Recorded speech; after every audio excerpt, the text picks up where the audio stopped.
Oi, pessoal, tudo certo? Beleza? Professor Jean falando aqui. E hoje, dando continuidade, então, à nossa disciplina de Química, a gente vai falar um pouquinho sobre distribuição eletrônica. Então, distribuição eletrônica é um tópico bem legal, porque ele vai associar com os tópicos que a gente vinha trabalhando, que é basicamente a ideia de modelo atômico, né, e toda a construção do modelo atômico, com o nosso próximo tópico de disciplina, que é o tópico de ligações químicas.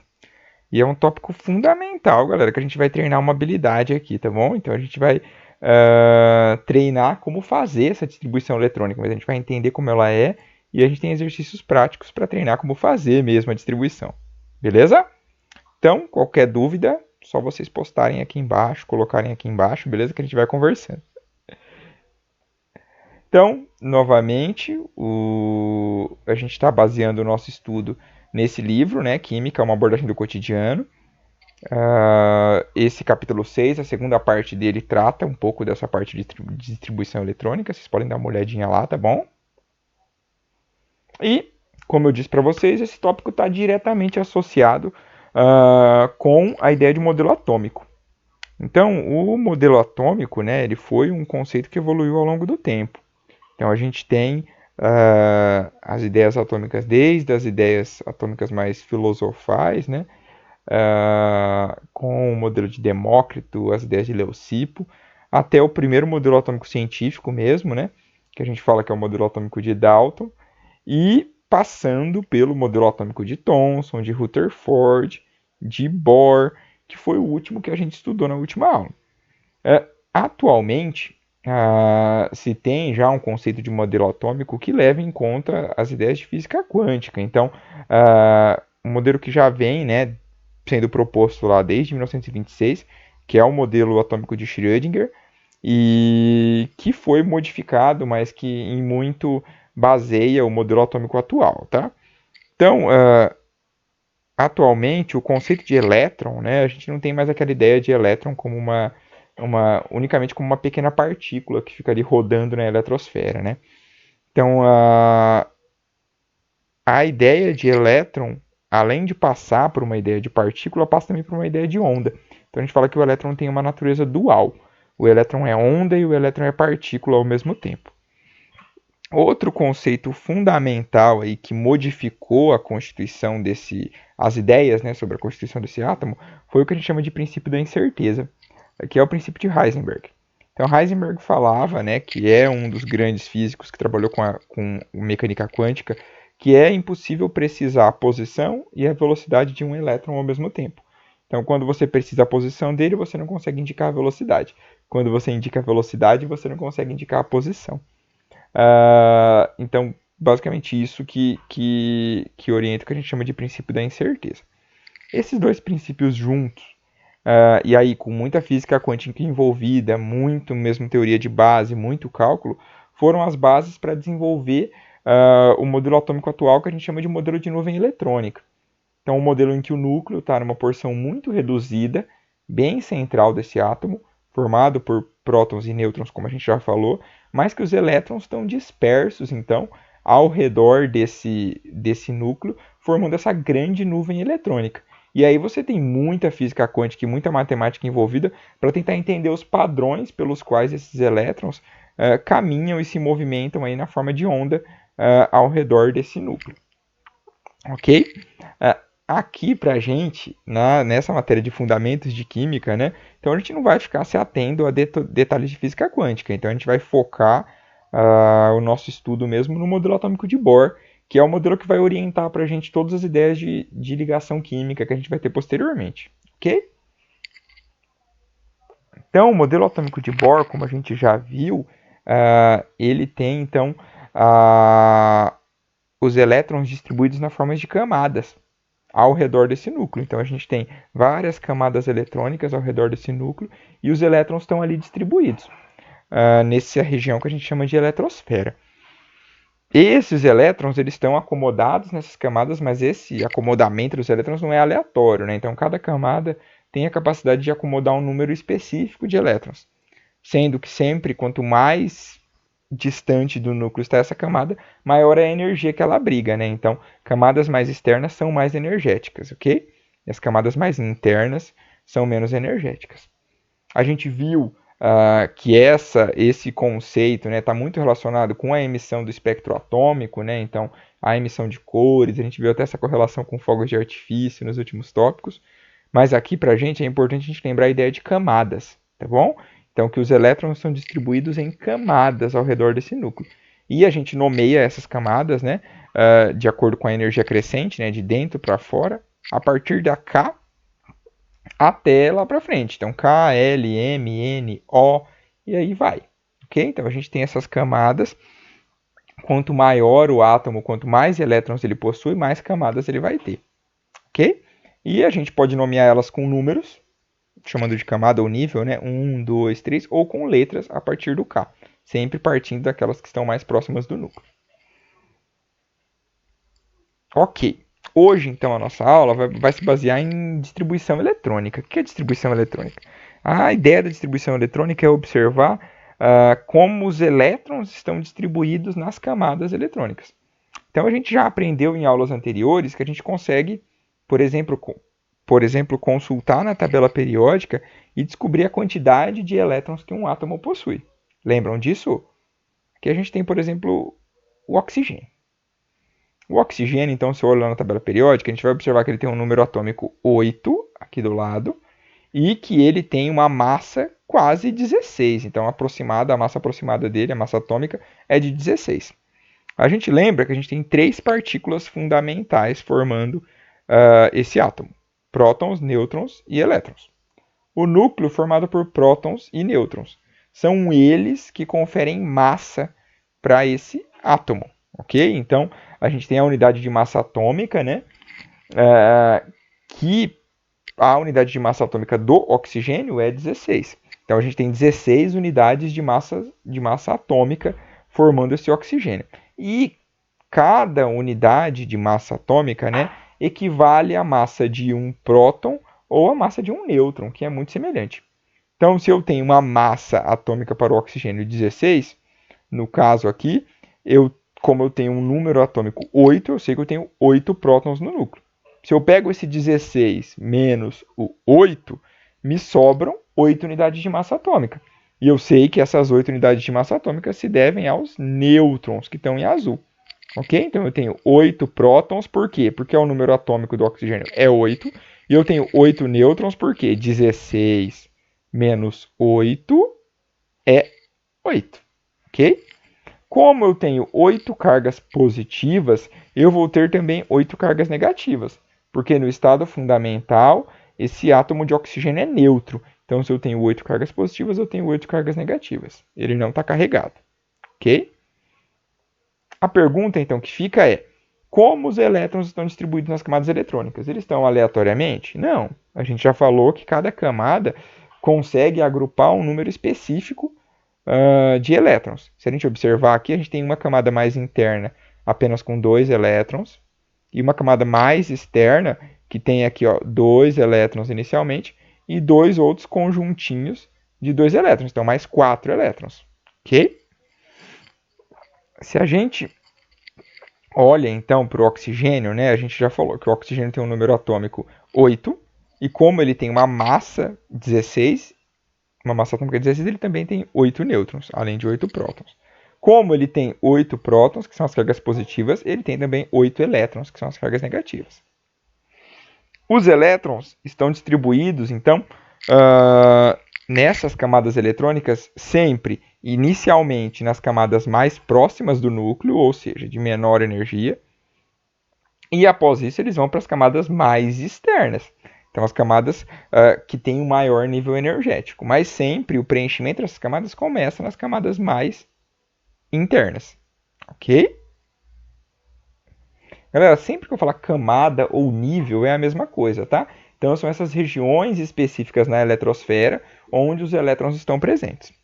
As camadas ou níveis, a gente viu que a gente pode denominar elas com números, né? Então, primeiro nível, segundo nível, terceiro nível, quarto nível e assim por diante. Ou com letras, a partir do K. Então, a camada mais próxima do núcleo é a camada K, L, M e assim por diante. Então, os avanços das técnicas de análise instrumental, galera, de análise química, né, por diversos pesquisadores que ficaram interessados nesses espectros atômicos, naquilo que a gente viu na última aula, então essa estrutura das camadas, eles ficaram bem interessados nisso, né? Porque isso possibilitou o desenvolvimento de diversas tecnologias, né? Inclusive o LCD e outras tecnologias são derivadas dessas descobertas espectroscópicas iniciais. Como a tecnologia foi se desenvolvendo, eles observaram, então, que essas camadas ou níveis, na verdade, eram formadas por vários subníveis. Então, níveis menores dentro dessas camadas. Okay? Que os elétrons não estavam soltos dentro de cada camada, mas eles estavam agrupados em subníveis. A gente fala de subníveis quânticos. E esses subníveis de energia, que eram eles que tinham uma quantidade precisa de elétrons que cabia em cada subnível. E por isso, cada camada, então, tinha também uma capacidade máxima de elétrons. Ok?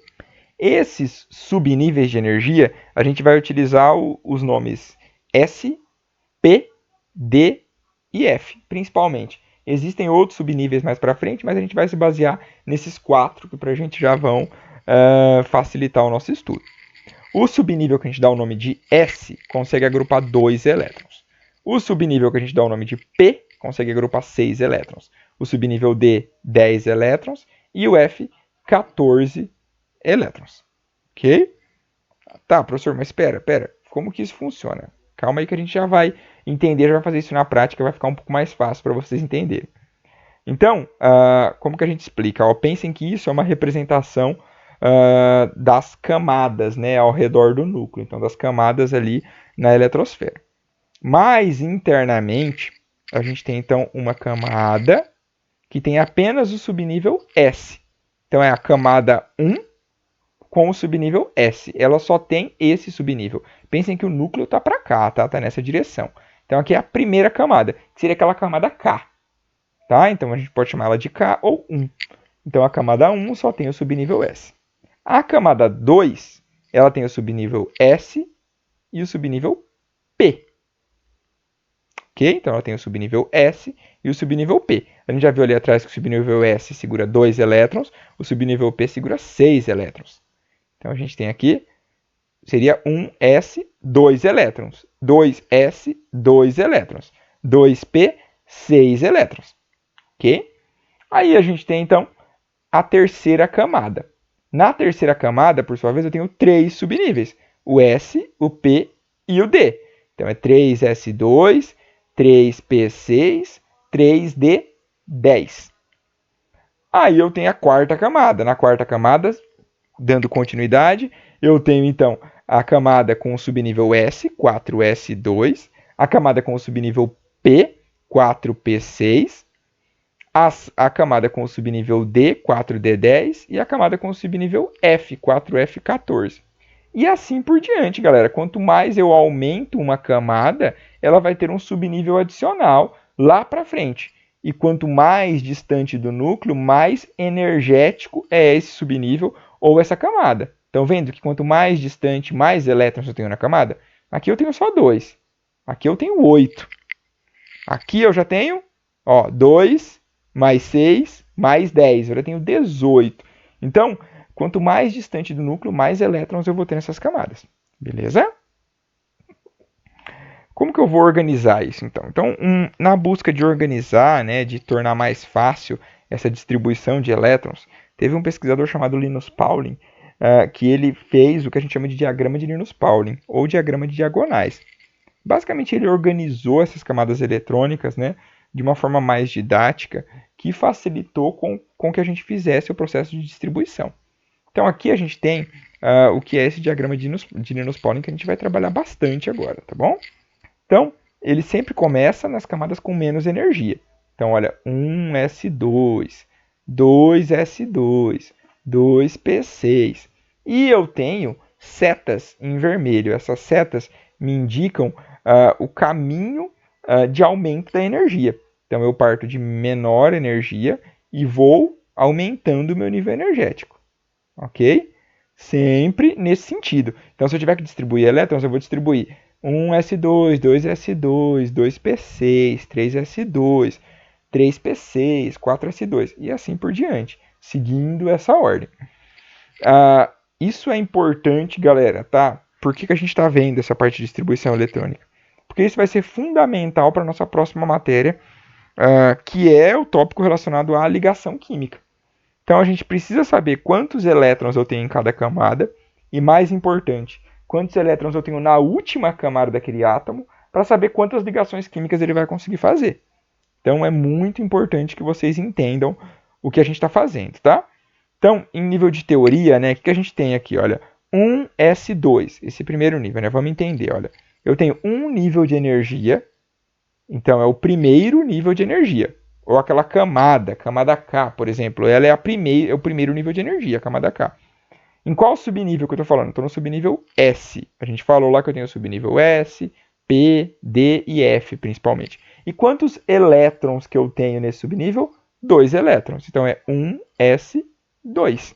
Esse é o número máximo de elétrons que ele pode segurar. Ele pode segurar um elétron também. Eu posso ter um 1s1. O hidrogênio, por exemplo, ele tem apenas um elétron. Então ele é 1s1. O hélio, por sua vez, tem 2 elétrons. Então é 1s2. Ok? Então tudo vai depender daquele número de elétrons original que a gente consultou lá na tabela periódica. Beleza?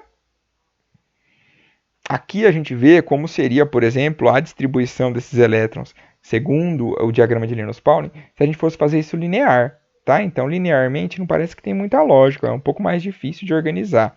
Então, a gente vai sempre ler nesse sentido, né? 1s2, 2s2, 2p6, 3s2, 3p6, 4s2 e assim por diante. Mas, se a gente aprende a desenhar e organizar esse diagrama de Linus-Pauling, é muito mais fácil, tá? Então é importante que vocês saibam desenhar. Então eu quero pedir para vocês que vocês façam aí no caderno de vocês, na folha que vocês estão usando para acompanhar, esse desenho do diagrama de Linus-Pauling. Ah, professor, mas é aleatório essa distribuição? Não, não é aleatório. Olhem aqui. A gente vai usar 7 linhas então para fazer. Então peguem 7 linhas e vocês vão colocar os números um sobre o outro. Então na primeira linha vai ter um número 1, embaixo dele um número 2, embaixo dele um número 3, embaixo um número 4, um número 5, 6, 7.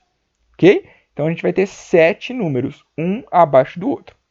E aí a gente tem, pensem aí como se fosse uma tabela, tá bom? Uma tabela que vocês têm. Nessa primeira coluna, todos eles, olha, de 1 a 7 vão receber um S na frente. Por quê? Esse é o primeiro subnível energético. O subnível que vai acomodar menos elétrons, porque é o primeiro subnível energético. Então é 1S, a gente já aprendeu ali atrás, que o subnível S sempre acomoda 2 elétrons, né? Como capacidade máxima. Então eu coloco 1, 2 em todos. Então é 1s2, 2s2, 3s2, 4s2. Simplesmente fazendo esse desenho, tá? Então façam aí. De 1 a 7, um sobre o outro, cada um numa linha. Coloque um S na frente de toda essa primeira coluna e um 2 em cima, que é o número de elétrons. Ótimo? Agora vocês vão partir para frente. Pensem que isso daqui representa as camadas ao redor do núcleo. Então, pense que o meu núcleo estava aqui em cima, ó, e eu tenho a camada 1, a camada 2, a camada 3, a camada 4 e assim por diante. Cada vez que eu vou para uma camada mais externa, eu aumento um subnível. Se na primeira camada eu tinha só o subnível S, na segunda eu vou ter o subnível P. Então, vocês vão colocar, além do S que vocês já colocaram, agora um Pzinho aqui na frente. Dali para frente, então para todas as outras camadas, eu também vou ter o subnível P. Se ele apareceu aqui nessa camada, eu também vou ter. Então eu vou descer o subnível P para todas, ó. Sempre um P com um 6 do lado, que é a capacidade máxima de elétrons que ele recebe. Então eu sei que eu tenho a camada 2, a camada 3, a camada 4, a camada 5, a camada 6 e assim por diante. Continuando, quando eu vou para a terceira camada, como eu disse para vocês, cada camada a mais recebe um subnível a mais. Então, na terceira camada, além da camada do subnível S, subnível P, eu vou ter o subnível D. E o D sempre acompanha um 10, porque ele tem 10 elétrons. Então, eu tenho 3s2, 3p6, 3d10. E isso, galera, eu vou fazer adiante, tá? A gente aqui, com os átomos que a gente vai trabalhar com átomos menores, não de tamanhos tão grandes. Então a gente pode parar no F, tá bom? Então a gente não precisa incluir mais subníveis. A gente vai utilizar até no máximo essa camada F, mas a maioria das vezes a gente nem vai chegar a ela. Uma vez que vocês desenharam isso, que a figurinha de vocês ficou parecendo essa arvorezinha que a gente tem aqui, ok? A gente vai começar a fazer as setas que indicam o sentido de aumento de energia. Então, sempre pensem em setas diagonais de cima para baixo, tá? E sempre, então, por que são importantes essas setas? Para a gente entender, quando a gente vai fazer a distribuição de elétrons, qual que é o próximo subnível que eu tenho que preencher com elétrons. Vocês olham aqui que qual que é a ordem que a gente está utilizando. Olha, no começo faz sentido, né? Eu começo com a 1s2, aí eu venho aqui, ó, 2s2, aí eu venho aqui, 2p6. Então, continuei na camada 2. 3s2. Ótimo. Aí eu venho para cá, 3p6, continuei na camada 3. Só que agora eu não vou para a camada 3 de novo. Olha aqui, ó. Eu vou para a camada 4s2. Por quê? Porque é o sentido da minha seta aqui, ó. O sentido pelo qual os elétrons vão sendo preenchidos. Por isso que é importante incluir essas setas. E sempre obedecer às setas no momento da distribuição eletrônica. Ok? Lembrem-se que a gente sempre vai partir daquele número total de elétrons que a gente descobre na tabela periódica e vai somando esses elétrons que estão aqui sobrescritos. Vamos fazer um exercício aqui para entender? Vamos treinar então um pouquinho com oxigênio, tá? Então a gente vai começar analisando o oxigênio. Aí eu quero que vocês agora peguem aí onde vocês têm uma tabela periódica. Vocês têm uma tabela periódica? Que agora no primeiro exercício eu vou mostrar para vocês, mas no próximo vocês que vão ter que fazer. Então procurem uma tabela periódica, no arquivo da aula mesmo eu posso disponibilizar uma tabela periódica aqui embaixo para vocês. Vocês vão buscar na tabela periódica o elemento oxigênio. E aí, na tabela periódica, entre as informações que a gente possui, a gente tem o número atômico. O número atômico reflete o número de prótons daquele átomo. Então vamos olhar uma tabela periódica aqui, ó. Temos a tabela periódica aqui certinho. Então a gente tem, olha o oxigênio aqui no cantinho, estão vendo? Ah, tá pequeno, professor, não estou vendo direito. Pera aí, vamos dar um zoom, ó. Então aí aqui eu tenho o oxigênio. Ele está então nessa família 6A, ok? Ou família 16. Esse oxigênio ele tem como símbolo o O, tem como número atômico, né? Que reflete o número de prótons, o número 8. Então os elementos estão organizados na tabela de acordo com o seu número atômico, olha. E número de massa, 16. A gente já viu que a massa é derivada da quantidade de prótons e nêutrons. Então, se eu tenho 8 prótons e o meu número de massa é 16, quer dizer que eu também tenho 8 nêutrons. Se eu tenho 8 prótons, que são a carga positiva, eu vou ter também 8 elétrons, porque as cargas positivas e negativas estão equilibradas nesse estado fundamental. Ok. Então, como o oxigênio tem um número atômico 8, ele possui 8 prótons. Por ser um átomo neutro no estado fundamental, ele possui um número de elétrons igual ao número de prótons, ou seja, ele possui 8 elétrons. Agora que eu sei que ele possui 8 elétrons, é só eu distribuir esses elétrons, esses 8 elétrons, obedecendo o diagrama de Linus-Pauling. Vamos lá então? Olhem aqui o diagrama de Linus-Pauling. Lembram lá que a gente já viu ali como que a gente desenha? Então eu sempre vou começar pelos subníveis de menor energia. Então eu tenho 8 elétrons. Então eu vou começar pela camada 1. Na camada 1 eu tenho só um subnível, 1s2. 1s2. Camada 1, que é conhecida também como camada K, eu tenho 2 elétrons, que é esse númerozinho aqui de cima, 2 elétrons. Ok, eu tinha 8 elétrons. Agora eu só tenho 2, eu já usei 2, então quer dizer que eu ainda tenho 6 para distribuir. Continuo distribuindo, né? Se a gente olhar aqui, olha, começa pelo 1s2, agora a gente vai para o 2s2. Temos mais 2 elétrons para serem distribuídos. Esses 2 elétrons para serem distribuídos ainda não completaram o número de elétrons desse oxigênio. Por quê? Porque 1s2, 2s2. Só foram 4 elétrons. Eu ainda tenho mais 4 para serem distribuídos. Só que a camada 2 aqui, ela não tem só esse subnível S. Ela tem também um subnível P. Então, 2P4. Opa, professor, por que 2P4? Não era 2P6 ali? Verdade. A quantidade máxima de elétrons que o subnível P guarda são 6 elétrons. Só que, olhem aqui o oxigênio. Lembra que ele tem 8 prótons, então ele também tem 8 elétrons. Eu tenho 2 elétrons aqui, mais 2 elétrons, 4 elétrons. Só me sobram 4 elétrons. Não tem como eu colocar 6 ali nesse 2P6. Então eu coloco só 4. Então é 1s2, 2s2, 2p4. 2 elétrons, mais 2 elétrons, mais 4 elétrons, 8 elétrons, que é a quantidade que a gente viu que o oxigênio tem nas suas camadas eletrônicas. Assim, a gente observa que o oxigênio ele tem dois níveis energéticos, ou duas camadas energéticas, né? Duas camadas eletrônicas. A primeira camada é a camada K, ou camada 1, né? Onde ele tem 2 elétrons. A segunda camada é a camada 2, ou camada L, onde ele tem 6 elétrons. Como assim tem 6 elétrons, professor? Olha, 2s2, 2p4. 2 mais 4, 6 elétrons. Essa é a última camada do oxigênio. A última camada de um átomo a gente chama de camada de valência.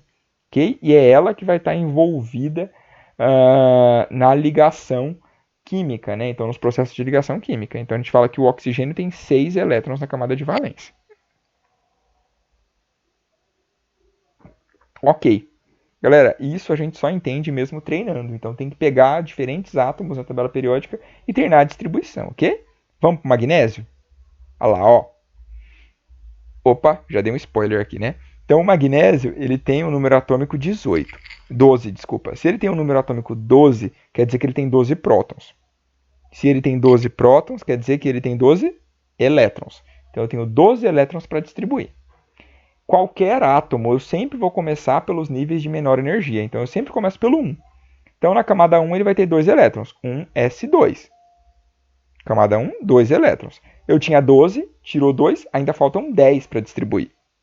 Vou para a camada 2. Na camada 2, olha, 2s2, usei mais 2 elétrons, 2p6, usei mais 6 elétrons. Então, eu tenho 2 mais 2, 4 elétrons. Ainda falta 8 para completar 12. 4 mais 6, 10 elétrons. Ainda falta 2 para completar 12. Mas eu tenho a minha segunda camada cheia de elétrons aqui. Olha, a minha camada L já tem 8 elétrons. Não cabe mais nenhum elétron nela. Então, eu vou para a minha camada 3. Lembram do diagrama de Linus Pauling? Olha aqui, ó. Depois que eu fui para 2p6, eu vou para a camada 3s2. E aí, 3s2. Epa, será que eu completei o magnésio? Olha, 2 elétrons mais 2 elétrons, 4. Mais 6, 10. Mais 2, 12. A gente sabe que ele tem 12 prótons, ele também tem 12 elétrons. Já completei o meu magnésio, fiz a distribuição eletrônica nos diferentes subníveis. Ok? E eu sei que ele tem, então, 3 camadas ou níveis energéticos. Camada K, ou a primeira, com 2 elétrons. A camada L, ou a segunda, com 8 elétrons. E a camada M, ou a terceira, com 2 elétrons. Ok? E o manganês? Ó, o manganês já é bem maior, bem maior. Eu tenho 25 elétrons para distribuir. Então, o que é interessante, galera? A gente já distribuiu 12 aqui. Então, eu sei que até o 12 vai ser igualzinho. Então, o manganês até o 12 ele vai ser igualzinho, ó, 3s2, completinho. Só que, quando eu chego aqui, eu completei 12 elétrons. Ainda faltam 13 para eu chegar em 25 elétrons, né? Então, eu vou para a camada, vamos voltar aqui, ó, 3s2. Eu vou para a camada 3p6 e depois para a camada 4s2. Então, se a gente olha aqui, 3s2, 3p6, 4s2. Vamos somar, ver se já deu elétrons?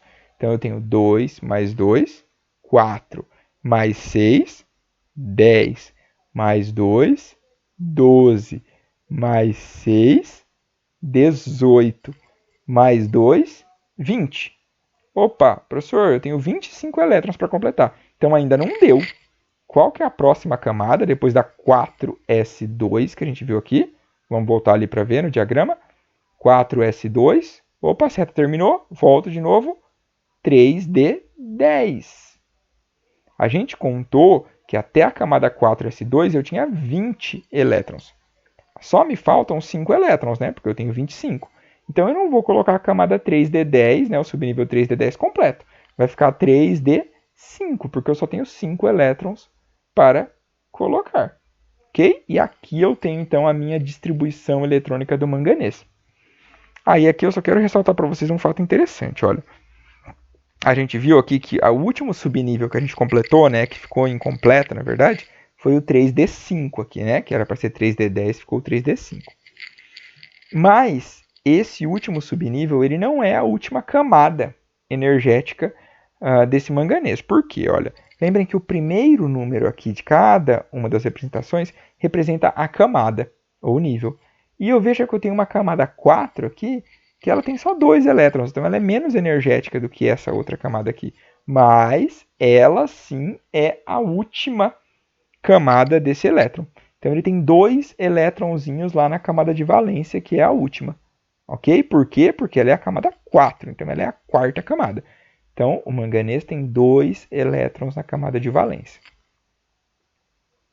Aqui a gente tem essa figurinha que mostra, então, a distribuição eletrônica de diferentes átomos. Tá? Eu posso pegar qualquer átomo da tabela periódica e fazer a distribuição eletrônica. A gente fala que eles estão no estado fundamental quando não houve nem ganho nem perda de elétron. Então, os átomos estão na forma como eles estão presentes na tabela periódica. E aí aqui, quero mostrar para vocês como que essas distribuições vão acontecendo, né? Então, se a gente pegar aqui, por exemplo, olha o carbono. Carbono tem número atômico 6. Isso representa que ele tem 6 elétrons. Então, ó, 1s2, 2s2, já deu 4 elétrons. 2p não é 2p6, é 2p2. Por quê? Porque só faltam 2 elétrons para completar os 6. Né? Então, 2 mais 2, 4, mais 2, 6. 6 elétrons.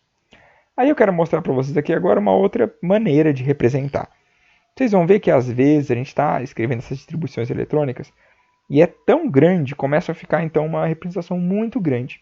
E vocês viram que ela se repete, né? Então, sempre o próximo elemento, olha, se eu pegar aqui o nitrogênio, que é um elemento que tem um número atômico só uma unidade maior do que o carbono, a gente observa que a distribuição eletrônica dele é muito igual. A única diferença é que ele tem um elétron a mais na camada de valência. Então, olha, 2p2 é 2p3.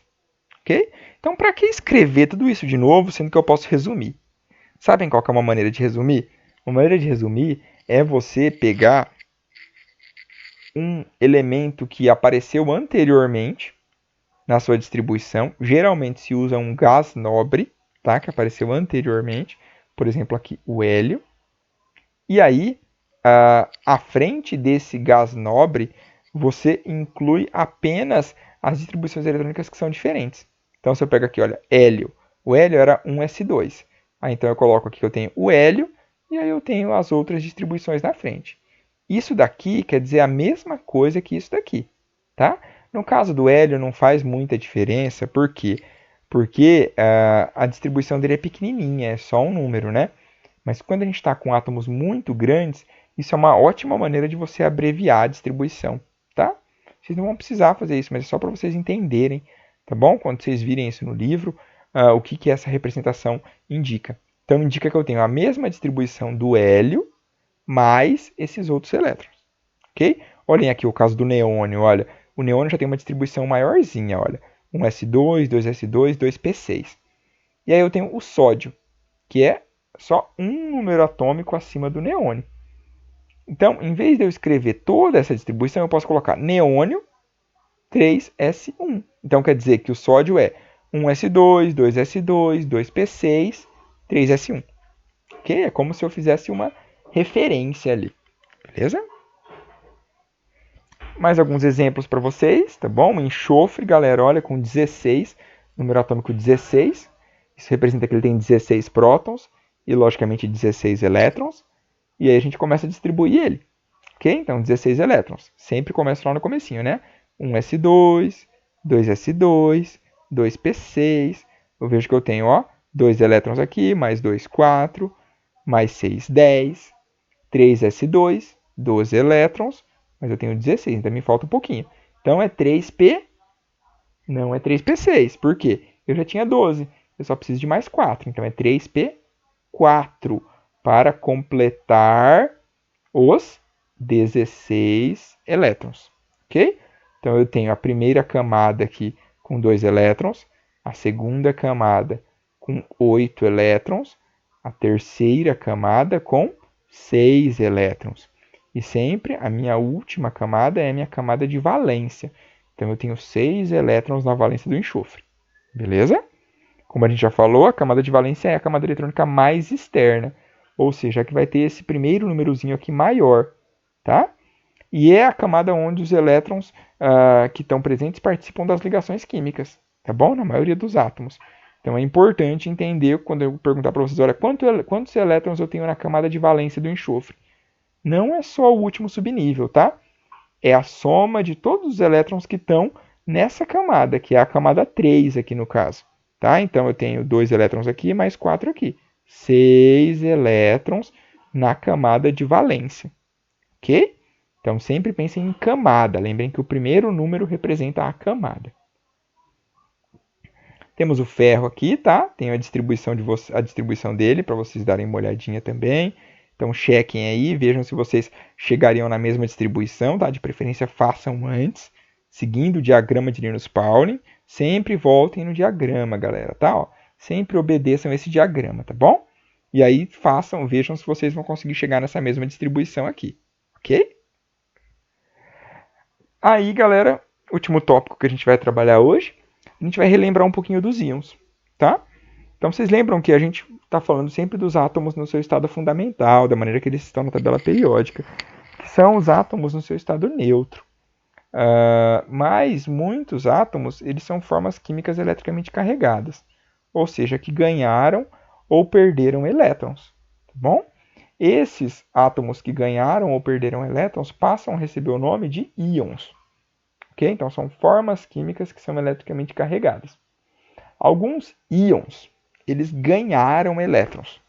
Quando os íons ganham elétrons, eles recebem o nome de ânion. Quando os íons perdem elétrons, eles recebem o nome de cátion. Então, olhem aqui, ó, só um exemplo, né? O cloro. O cloro ele tem uma massa atômica 37 e um número atômico 17. Se ele tem um número atômico 17, representa que ele tem 17 prótons. Se a massa dele é 37, 37 menos 17 sobra 20. Quer dizer que ele tem 20 nêutrons. Okay? Se ele tem 17 prótons, que são 17 cargas positivas, isso representa que ele tem 17 cargas negativas também. Então ele tem 17 elétrons. Mas digamos que esse cloro não seja neutro, então ele vai ganhar um elétron. Quando ele ganha um elétron, não acontece nenhuma alteração no núcleo, porque os elétrons estão na eletrosfera, lá fora. Mas então, ele vai receber esse símbolozinho aqui, ó, um símbolozinho de menos. Qual que é a carga do elétron? Não é negativa? Então, se ele ganhou um elétron, eu coloco um menoszinho ali para representar que ele ganhou uma carga negativa. Ok? Quando ele ganha essa carga negativa, então quer dizer que ele ganhou um elétron. Então, ele passa a ter 20 nêutrons, 17 prótons, mas não mais 17 elétrons. Agora ele tem 18 elétrons. Por isso eu coloco esse símbolozinho de menos aqui. Ele é um ânion, porque ele tem carga negativa. Ele ganhou elétrons. No caso do sódio, por sua vez, ele tem originalmente 11 prótons e 11 elétrons. Olha aqui o número atômico dele, 11. Se eu retirar um elétron dele, quer dizer que ele vai perder uma carga negativa. Olhem aqui, ó, ele tem agora 12 nêutrons, 11 prótons e 10 elétrons. Por quê? Porque eu tirei uma carga negativa. Vocês acham que a carga aqui, olha, nêutron não tem carga, próton tem carga positiva, elétron tem carga negativa. Agora eu tenho 11 cargas positivas e 10 cargas negativas. Quer dizer que vai sobrar que tipo de carga? Sobra uma positiva. Por quê? Porque ele perdeu um elétron. Então eu coloco um símbolo positivo aqui, porque sobrou uma carga positiva nele. Ok? Existem dois tipos, então, diferentes de íons, como a gente já disse, né? Os íons que perdem elétrons e os íons que ganham elétrons. Aqueles que ganham elétrons são chamados de ânions. Aqueles que perdem elétrons são chamados de cátions. Mas nem sempre eles vão perder apenas um elétron, né? Ou ganhar apenas um elétron. A gente tem, por exemplo, os monovalentes, que são aqueles íons que ganham ou perdem apenas um elétron.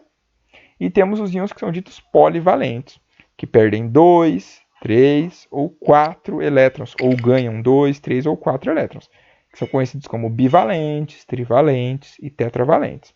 Que a gente tem uns exemplos, olha. Quando ele é monovalente, eu represento assim, olha, por exemplo, olha o potássio, K+, representa que ele perdeu um elétron.